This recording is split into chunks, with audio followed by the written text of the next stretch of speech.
Name is nothing but A sign, অৰ্থাৎ নাম একো নহয়, ই কেৱল মাত্ৰ এটা চিনহে। সৰু ঘটনা এটাৰে সৈতে বা সৰু কাহিনী এটাৰে সৈতে মই গোটেই কথাখিনি আৰম্ভ কৰিছোঁ। এটা সৰু ল'ৰা টোলত পঢ়ি আছিল। টোল মানে আপোনালোকে বুজি পাইছেই নহয়, আগৰ দিনৰ যিটো প্ৰাথমিক শিক্ষা ব্যৱস্থা আছিল সেইটো আছিল টোল।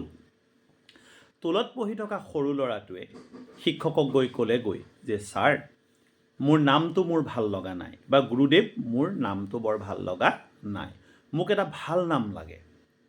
তেতিয়া গুৰুৱে ক'লে যে ভাল নাম লৈনো তুমি কি কৰিবা, তোমাৰ কামবোৰহে ভাল হ'ব লাগে।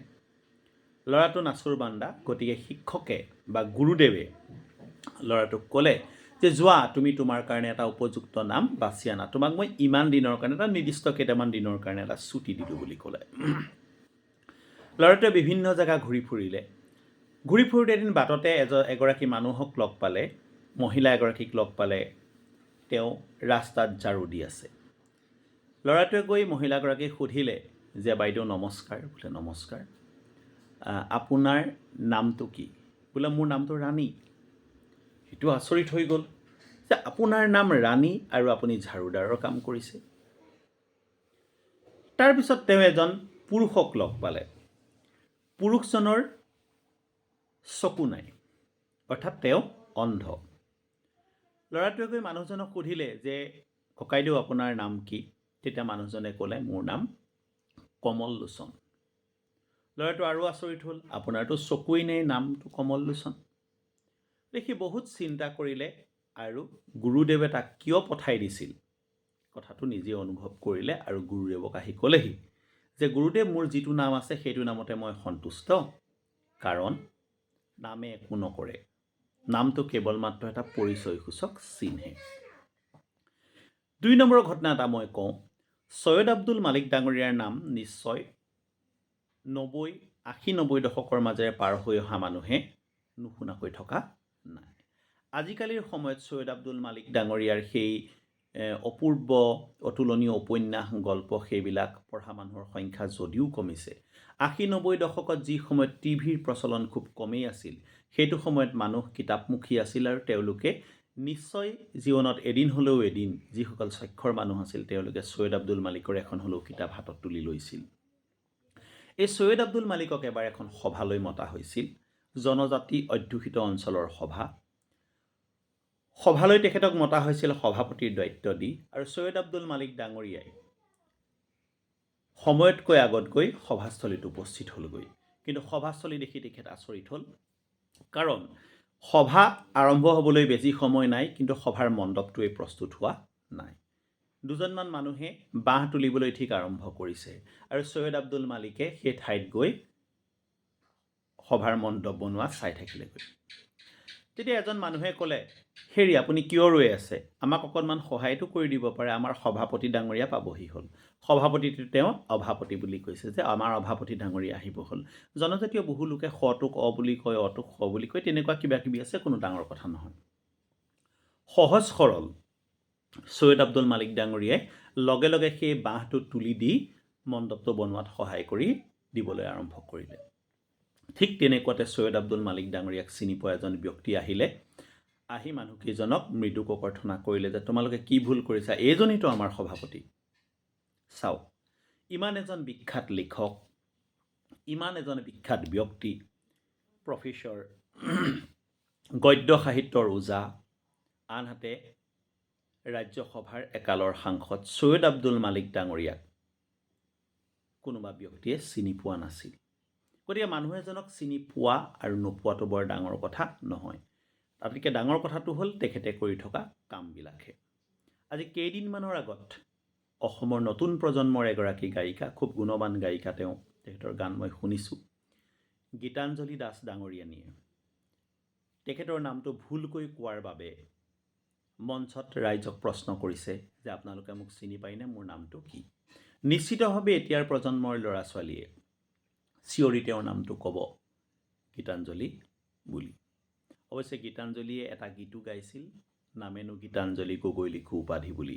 খুব ধুনীয়া হৈছিল গীতটোৰ, কথাখিনিও লিৰিক্সো বৰ ভাল আছিল, মই নিজেও শুনিছোঁ গানটো। এতিয়া কথা হ'ল যে ইমান ডাঙৰ ডাঙৰ মানুহক মানুহে হয়তো সেই ব্যক্তিজনে কৰি যোৱা কামবিলাকক চিনি পায়, ব্যক্তিজনক বহুতে চিনি নাপাবও পাৰে। ই বৰ ডাঙৰ কথা নহয়। গীতাঞ্জলিহঁত কালি পৰহিৰ ছোৱালী, তেওঁলোকে গীত গাইছে, ধুনীয়াকৈ গাইছে, সাধনা কৰিছে। যিহেতু সংগীতৰ ওপৰত মোৰ কোনো দখলেই নাই, গতিকে মই প্ৰশংসাই কৰিব লাগিব। গীতবিলাক ভালো হৈছে, লিৰিক্স খুব ধুনীয়া আছিলে। গতিকে মানুহে যদি এনেকুৱাকৈ নিজৰ পৰিচয়ৰ পিছত খুব বেছিকৈ লাগি থাকে, তেতিয়াহ'লে মানুহ কিন্তু সফলতাৰ দিশত বৰকৈ আগবাঢ়িব নোৱাৰিব। আজিৰ তাৰিখত অসমৰ বিহুক লৈ নিজাকৈ কিছুমান গৱেষণামূলক কথা কৈ আছে এজন ব্যক্তিয়ে, তেখেত হ'ল হেম গগৈ। হেম গগৈক চিনি পোৱা মানুহ বহুত কিন্তু বেছি নাই, কিন্তু হেম গগৈক সেইসকল ব্যক্তিয়ে চিনি পায় যিসকল ব্যক্তিয়ে বিহু আৰু বিহুৰ লগত সম্পৰ্কিত সংস্কৃতিবিলাকৰ ওপৰত ৰাপ দি পঢ়া শুনা কৰে, বা তেখেতসকলে তাৰ ওপৰত অধ্যয়ন কৰিবলৈ বা সেই সম্পৰ্কে জানিবলৈ ইচ্ছা কৰে। দিহানামৰ সম্ৰাট বুলি ইতিমধ্যে খ্যাতি লাভ কৰা কমলা গগৈ ডাঙৰীয়া, দিহানামৰ ওপৰত তেখেতৰ ইমানেই জ্ঞান আছে, সেইসকল ব্যক্তিক সকলো ব্যক্তিয়ে চিনি নাপাব পাৰে, কিন্তু কমলা গগৈৰ সেই গীত, সেই মাত, সেই আলোচনা, তেখেতৰ শৈলী, সেইবিলাক কিন্তু মনত ৰখা মানুহৰ সংখ্যা বহুত আছে। ভাওনা সংস্কৃতিৰ লগত কথা যদি আপোনালোকে খুব চাবলৈ যায়, তেতিয়াহ'লে উৎপল খনিকৰ ডাঙৰীয়া এজন হাইলি এডুকেটেড ল'ৰা। তেখেতৰ পাৰ্চনেলিও মই চিনি পাওঁ, আমাতকৈ ছিনিয়ৰ মানুহ তেখেতে ইমান সুন্দৰ ভাওনাৰ লগত সম্পৰ্কিত কাম কৰি আছে। উৎপল খনিকৰক বহুতেই চিনি নাপাব পাৰে, কিন্তু সেইসকল ব্যক্তিয়ে চিনি পায় যি উৎপল খনিকৰক নিজৰ বুকুৰ মাজত বহুৱাই থৈছে। গতিকে গীতাঞ্জলি দাসৰ প্ৰতি মোৰ এটা বিশেষ অনুৰোধ, আপুনি আপোনাক কোনে চিনি পায় নাপায় এনেকুৱা পৰিচয়বিলাকৰ পিছত লগাতকৈ আপুনি আপোনাৰ সংগীতৰ যি যাত্ৰা আৰম্ভ কৰিছে, মোটামুটি আপুনি কিছু পৰিমাণে সফলো হৈছে, সেইখিনিৰ প্ৰতি আগবঢ়াওক। আজিৰ তাৰিখত ডক্টৰ ভূপেন হাজৰিকাৰ নামটো কোনো মানুহে ভূপেন শইকীয়া বুলি নকয়, কাৰণ ভূপেন হাজৰিকা এটা ব্ৰেণ্ড নেম। জুবিন গাৰ্গৰ নামৰ লগত যে গাৰ্গটো আছে, সেই গাৰ্গটোক লৈ মানুহে সেই পৰিচয় বিচাৰি নুফুৰে, কাৰণ জুবিন গাৰ্গ এটা ব্ৰেণ্ড নেম। জুবিন গাৰ্গেই। কমলা গগৈৰ কথা ক'লোৱেই, উৎপল খনিকৰ ডাঙৰীয়াৰ কথা ক'লোৱেই, হেম গগৈৰ কথা ক'লোৱেই। এইবিলাক ব্যক্তি আমাৰ সদায় সন্মানীয় ব্যক্তি। আমি সেইবিলাক কামহে কৰা উচিত। গীতাঞ্জলি দাসৰ প্ৰতি মই ৰিকুৱেষ্ট কৰিলোঁ, আমি সেইবিলাক কামহে কৰা উচিত যিবিলাক কামে আমাক আগবঢ়াই লৈ যায়। পৰিচয়ৰ পিছত লগাৰ কোনো প্ৰয়োজন নাই। গীতাঞ্জলি দাসে যদি ভালকৈ গান গায়, ডক্টৰ ভূপেন হাজৰিকাৰ নিচিনা এখন যদি স্থায়ী এখন বুকুত বহুৱাই ল'ব পাৰে, তেতিয়াহ'লে গীতাঞ্জলি দাসক মানুহে গীতালি দাসেই নে গীতাঞ্জলি দাসেই সেয়া বিচাৰিবলৈ কেতিয়াও নাযায়। সকলোৰে মনত বাজি থাকিব এটা শব্দ, গীতাঞ্জলি দাস। চ' থেংক ইউ ভেৰি মাছ। এইকেইদিন মই খুব ব্যস্ত হৈ আছিলোঁ, মোৰ শহুৰ দেউতা অকণমান অসুস্থ হৈ আছে, গতিকে ভিডিঅ' বনাব পৰা নাছিলোঁ। গীতাঞ্জলিৰ ভিডিঅ'টো দেখাৰ লগে লগে, বিতৰ্কখিনি আৰম্ভ হোৱাৰ লগে লগেই ভাবিছিলোঁ এটা ভিডিঅ' কৰিম বুলি, কিন্তু শাৰীৰিক আৰু মানসিকভাৱে একেবাৰে প্ৰস্তুত নাছিলোঁ, সেইবাবে ভিডিঅ'টো বনাই দিলোঁ। আপোনালোকে দোষ ত্ৰুটিবোৰ চাব। গীতাঞ্জলিলৈ আমাৰ হৃদয়ৰ আশীৰ্বাদ সদায় আছে।